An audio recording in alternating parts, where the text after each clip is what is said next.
So I shook God by the hand, said, "No hard feelings, I hope," and for a while struck out on my own. That's just a little bit.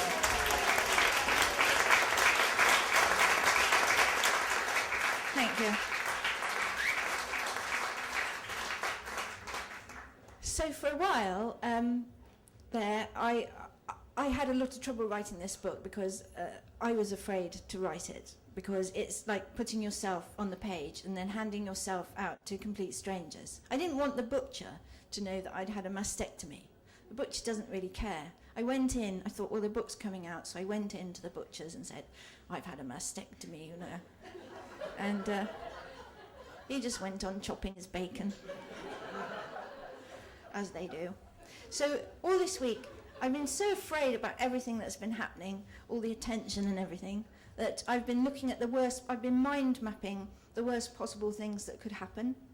And I came up with some very strange things that I thought could happen. For instance, I just wrote, what's the worst possible thing that can happen from your book being a success? One of them was being stoned to death in the stocks. So I live in Epsom, and we happen to have a member of Epsom Town Council here. Carol, do you have any stocks? Surrey-wide, Epsom-wide.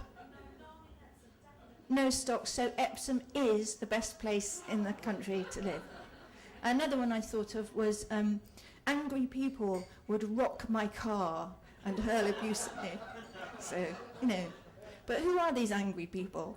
And what have I done, actually, to make them angry? And frankly, who's got the time to go around rocking someone's car? And then I thought zombies would come after me.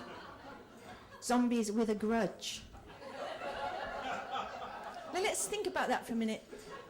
You know, don't zombies have no personality? Isn't that the point? Actually, you know, zombies with a personal grudge, that would be nasty, wouldn't it, you know? And then I started thinking, that would make a good horror movie.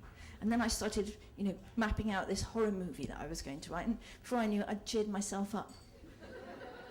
And that's kind of what I want to say in the book, that, you know, I subscribe now, having had cancer, and, you know, the wonderful gift that cancer was to me was to show me how important every day is, and, you know, that we can make of every day what we want to make. Most days I make a pig's ear of, like everybody else, but, you know, I am conscious, that's the gift. I'm conscious that days are valuable, that the past is history. This is my little poem. It's not my little poem, but I love it. The past is history, the future's a mystery, today is a gift, and that's why they call it the present.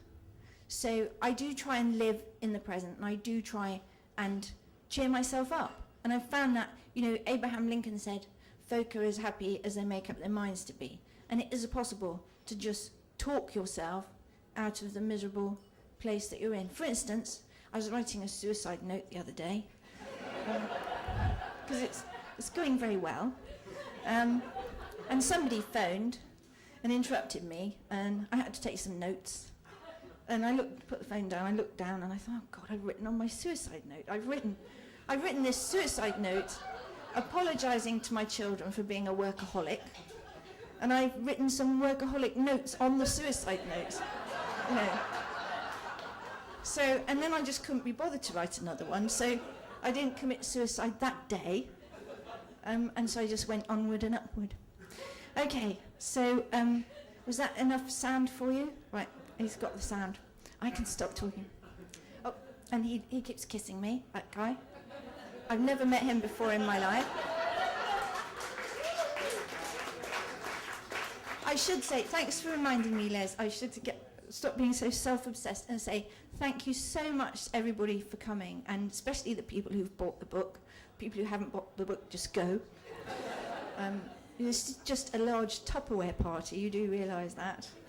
And it's books. And it's so lovely to see old friends, and matching up the friendship groups has been given me so much pleasure organising the party. Now I'm going to go away and get into my Pinkerton Lovely outfit.